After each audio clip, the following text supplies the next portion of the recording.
Dollar तक पहुंच जाएंगे। जनाब स्पीकर, इक़्तिसादी बेहतरी के लिए हुकूमत को सख्त फैसले करने पड़े। पाकिस्तान के गजूर अवाम ने भी मुतअद्दिद कुर्बानियाँ दी जिनके मुस्बत नताइज सामने आए। हमारी मैक्रो इकनॉमिक स्टेबलाइजेशन प्रोग्राम की कामयाबी को बैनुल अक़वामी सतह पर तस्लीम किया गया। ग्लोबल फाइनेंशियल इदारे, रेटिंग एजेंसीज और मुल्की और गैर मुल्की सर्वेज मईशत में बेहतरी की गवाही दे रहे हैं। PwC के मुताबिक कारोबारी इदारों के सरबराहान का मईशत में बेहतरी पर एतमाद 49% से बढ़कर 83% तक पहुँच चुका है। इसी एतमाद की बाज़गश्त ओवरसीज़ चैम्बर के तहत पाकिस्तान में कारोबार करने वाले बैरूनी सरमायाकारों में भी सुनी जा सकती है, जहाँ बिजनेस कॉन्फिडेंस इंडेक्स में तारीखी बेहतरी आई है। गैलप के मुताबिक भी पाकिस्तानी मईशत में वाज़े बेहतरी आई है और हाउस होल्ड फाइनेंशियल आउटलुक में सिर्फ पिछले सी माही में 27.5% इजाफा हुआ है। इप्सोस सर्वे के मुताबिक पाकिस्तान के बेहतर मुस्तकबिल के हवाले से अवाम और मुकामी सार्फिन की तवक्कुआत में इजाफा हुआ है और ये 6 साल की बुलंद तरीन सतह पर पहुँच चुकी है। फिच ने पाकिस्तान की रेटिंग को CCC+ से बढ़ाकर B- करते हुए मुआशी मुस्तकबिल में बेहतरी की नवीद दी है। मूडीज़ ने भी मईशत में बेहतरी की निशानदही की है।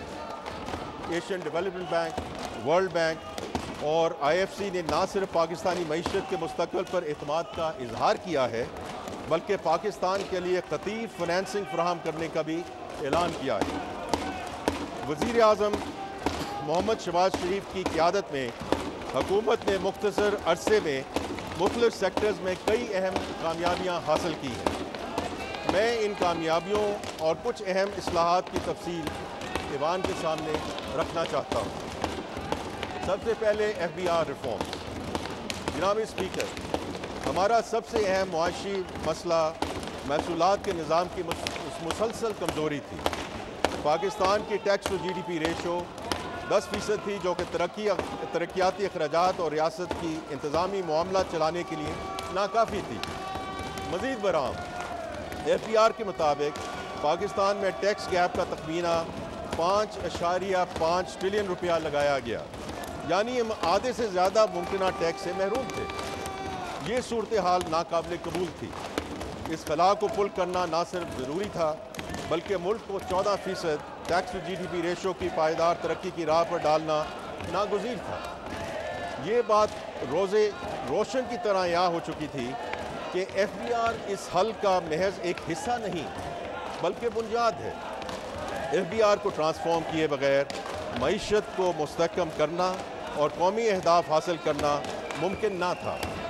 इसीलिए वज़ीर आज़म की सरबराही में FBR ट्रांसफॉर्मेशन प्लान का आगाज़ किया गया। ये कोई रवायती मशक नहीं थी, बल्कि वज़ीर आज़म की बराह रास्त निगरानी में एक तफसीली मुशावरत के ज़रिए तैयार किया गया मनसूबा था, जिसकी सितंबर 2024 में बाकायदा तौर पे मंजूरी दी गई। इस मंसूबे की बुनियाद 3 सतूनों पर है: पीपल, प्रोसेस एंड टेक्नोलॉजी। जनाब स्पीकर, इस मंसूबे का महवर डिजिटल ट्रांसफॉर्मेशन है। पाकिस्तान में पहली मरतबा मईशत और टैक्स निज़ाम के दरमियान जामे डिजिटल इंटीग्रेशन का आगाज़ किया गया है। इस मंसूबे के तहत उठाए गए अहम इक़दामात में डिजिटल प्रोडक्शन ट्रैकिंग का आगाज़ चीनी के शोबे से किया गया, जिसे अब सीमेंट, मशरूबात, खाद और टेक्सटाइल तक तोसी दी जा रही है। बिजनेस टू बिजनेस लेन देन को दस्तावेजी शक्ल देने के लिए मुल्कगीर E-इनवॉइसिंग का इजरा, सेल्स और इनकम टैक्स के लिए आर्टिफिशियल इंटेलिजेंस पर मबनी ऑडिट सिलेक्शन सिस्टम, चारों सूबों में पॉइंट ऑफ सेल निज़ाम की इंटीग्रेशन, अशिया की नकलो हमल पर नज़र रखने के लिए E-वे बिलिंग, कस्टम्स में मिली भगत का ख़त्म करने के लिए फेसलेस ऑडिट निज़ाम का क़याम, अफसरान के लिए डिजिटल वर्क फ्लो और बर वक्त इन्फोर्समेंट अलर्ट्स, एक नया सेंट्रल कंट्रोल यूनिट जो तमाम डेटा की सेंट्रलाइज विजिबिलिटी फराहम करे और जदीद टेक्नोलॉजी लाने के मैंडेट के साथ पराल बोर्ड की तश्कील नौ हो चुकी है। जनाब स्पीकर, टेक्नोलॉजी के साथ साथ हम इंसानी वसाइल की तरक्की पर भी भरपूर सरमायाकारी कर रहे हैं। ऑडिटर्स की कैपेसिटी बिल्डिंग के लिए नई भर्तियाँ की गई हैं। شعبہ جاتی ماہرین اور آڈٹ مینٹورز کو کلیدی اکائیوں میں تعینات کیا گیا ہے تاکہ تربیت اور پیشہ ورانہ رہنمائی کے تسلسل برقرار رکھا جا سکے۔ افسران کو آڈٹ، قانون اور ڈیجیٹل مہارتوں پہ مبنی معظم تربیتی پروگرامز کے ذریعے اسکل کیا جا رہا ہے۔ پیچیدہ قانونی مقامات کی پیروی کے لیے صف اول کی قانونی فرموں کی خدمات حاصل کی جا رہی ہیں۔ سب سے اہم بات یہ ہے جناب اسپیکر کہ اب افسران کو ریوارڈز محض سینیورٹی سے نہیں بلکہ ان کی کارکردگی، پیشہ ورانہ رویے اور دیانتداری سے مشروط کیا گیا ہے۔ جناب اسپیکر، میں ایوان کو بتانا چاہتا ہوں کہ اس منصوبے کے ابتدائی نتائج نہایت حوصلہ افزا رہے ہیں۔ چینے کے شعبے سے محصولات میں 47% اضافہ ہوا۔ ڈیٹا انٹیگریشن کے ذریعے 3,90,000 ہائی ویلیو نان فائلرز کی نشاندہی ہوئی، جس سے 30 کروڑ روپے کی وصولی ممکن ہوئی۔ فراڈ اینالیٹکس کے ذریعے 9.8 ارب روپے کے جعلی ریفنڈ کلیمز کو بلاک کیا گیا۔ آرٹیفیشل انٹیلیجنس پر مبنی آڈٹ سسٹم کے تحت 200 سے زائد کیسز کی نشاندہی کی گئی، جن کی مالیت 13.3 ارب روپے سے زیادہ ہے۔ فیس لیس کسٹمز آڈٹ کے ذریعے قانون پر عمل پیرا امپورٹرز کو سہولت فراہم کی گئی۔ فائلنگ اور ٹیکس ادا کرنے والوں کی تعداد میں 100% اضافہ ہوا اور محاصل 45 ارب سے بڑھ کر 105 ارب تک پہنچ گئے۔ 1 جولائی سے، اور جناب اسپیکر یہ بہت امپورٹنٹ بات ہے کہ 800 کالمز والا ریٹرن سادہ فارمیٹ میں تبدیل کر دیا جائے گا، جس میں صرف 7 بنیادی معلومات درکار ہوں گی۔ یہ آسان اور صارف دوست ریٹرن خاص طور پہ تنخواہ دار افراد اور چھوٹے کاروباروں کے لیے متعارف کروایا جا رہا ہے، جس کے بعد کسی وکیل یا ماہر کی مدد کی ضرورت باقی نہیں رہے گی۔ سب سے اہم بات یہ ہے کہ تاریخ میں پہلی بار IMF نے قوانین کی انفورسمنٹ کے ذریعے 389 ارب روپے کے محصولات کو باضابطہ تسلیم کیا ہے۔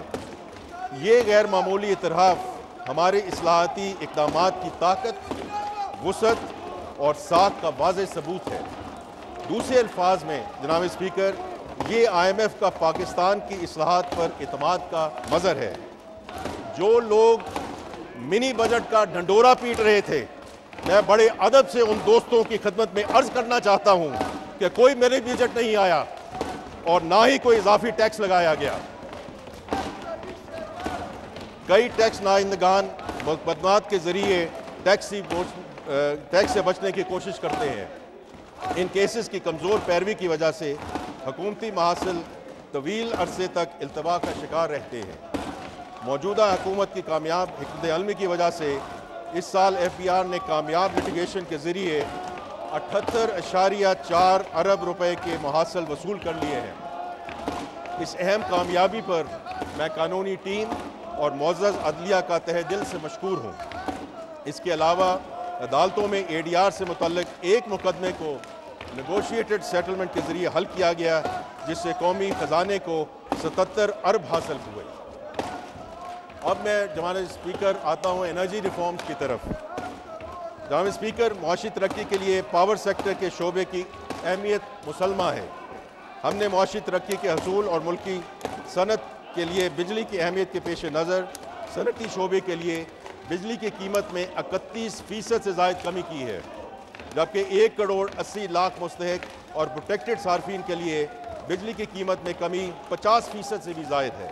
ہم نے IPPs کے ساتھ معاہدوں پر نظر ثانی کی ہے، جس کے نتیجے میں 3000 ارب روپے سے زیادہ کی بچت ہوگی۔ اس طریقہ کار پر عمل کر کے ہم ماحول کے لیے نقصان دہ 3000 میگا واٹ گنجائش سے زائد فرنس آئل پاور پلانٹس کو بند کرنے میں کامیاب ہوئے۔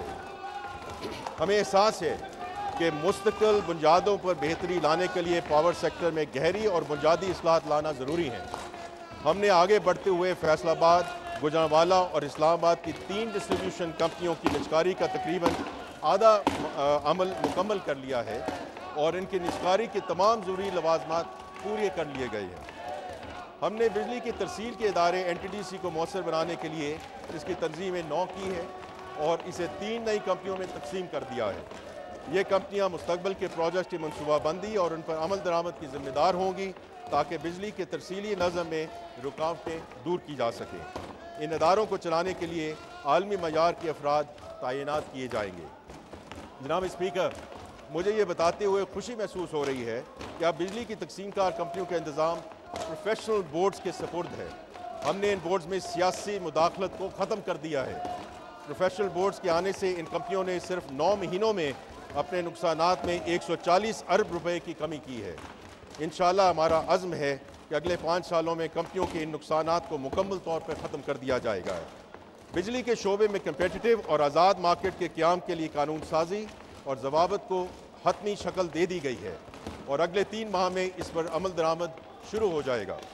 पाकिस्तान की तारीख में पहली बार तवानाई बचत के असूलों पर मबनी बिल्डिंग कोड्स मंजूर किए गए हैं और वफाकी और सूबाई इदारों को इन ज़वाबत पर मुकम्मल अमल दरामद की हिदायत की गई है ताकि मुस्तकबिल में बनने वाली तमाम तामीरात तवानाई के एतबार से मौसर और फ़ाल हों। हुकूमत ने सस्ती बिजली के हसूल के लिए जामे मनसूबाबंदी कर ली है, जिससे आने वाले दिनों में सस्ती बिजली का हसूल मुमकिन होगा। इस मंसूबे के तहत अब तक 4000 अरब रुपए से ज़ायद की बचत की है और 9000 मेगावाट गुंजाइश के महंगे बिजली घर जिन्हें नेशनल ग्रिड में शामिल किया जाना था तर्क कर दिया गया है। इसके अलावा हमने बिजली की पैदावार के ऐसे तमाम प्लांट्स को बंद कर दिया है जो जेनकोस की शक्ल में सरकारी मलकियत में थे। इन प्लांट्स के फालतू आलात की फ़रोख्त का अमल शुरू हो गया है ताकि इन इदारों के बायस मुल्की खजाना पर 7 अरब रुपए सालाना से ज़ायद का बोझ ख़त्म हो सके। जनाब स्पीकर, गुज़श्ता चंद सालों के दौरान हमने पाकिस्तान के तेल और गैस के शोबे में टारगेटेड रिफॉर्म्स की, जिनसे सरमायाकारी में इजाफा और स्ट्रेटेजिक डाइवर्सिफिकेशन बलबोते पर नुमाया तरक्की हुई है। एक्सप्लोरेशन एंड प्रोडक्शन ENP के शोबे में कंपेटिटिव बिड्स में ख़ास तौर पे तुर्क पेट्रोलियम समेत बैनुल अक़वामी कंपनियों की खासी दिलचस्पी रही, जो तवील अरसे के बाद ऑनशोर सेक्टर में काबिल ज़िक्र बैरूनी सरमायाकारी की अलामत है। Pakistan offshore exploration bid round 2024 का आगाज़ एक दहाई से ज़्यादा अर्स के बाद अमल में आया, जिससे ऑफशोर सेक्टर में ENP सरगर्मी बहाल हुई, जबकि तेल और गैस की मुतअद्दिद दरियाफ्तों से इंपोर्ट सब्स्टिट्यूशन में मदद मिली और एनर्जी सिक्योरिटी में बेहतरी आई। ENP कंपनियों ने मुस्तकबिल में तेल और गैस की तलाश के लिए 5 अरब अमरीकी डॉलर से ज़्यादा की सरमायाकारी करने के अज़्म का इजहार किया है। पहले से रवां फील्ड्स पर जदीद टेक्नोलॉजी इस्तेमाल करते हुए उनकी इस्तेदाद बढ़ाने के मनसूबों पर भी तवज्जो मरकूज़ की गई। Petroleum policy 2012 tight gas policy में तरमीम, बेटर प्राइसिंग समेत मुतअद्दिद पॉलिसी इस्लाहात से कम्पेटिटिवनेस में बेहतरी आई। रिफाइनिंग एंड डाउनस्ट्रीम सेगमेंट में पाकिस्तान रिफाइनिंग पॉलिसी 2023 के ज़रिए मोमेंटम देखने में आया है, जिससे यूरो 5 अपग्रेड्स और इस्तेदाद में तोसी लाने में मुआवनत मिली। फ्यूल प्राइस की डी रेगुलेशन की जानिब इक़दाम का मकसद कंपटीशन और निजी सरमायाकारी को फ़रोग़ देना है। जनाब स्पीकर, रिकॉर्ड एक्ट में वाक़े तांबे और सोने की खानें हमारे मुस्तक़बिल का एक अहम असासा है। हुकूमत इस असासे को मुफीद बनाने पर तवज्जो मरकूज़ किए हुए है। इस मंसूबे की फ़ीज़िबिलिटी स्टडी जनवरी 2025 में मुकम्मल की गई। इस मंसूबे के मुताबिक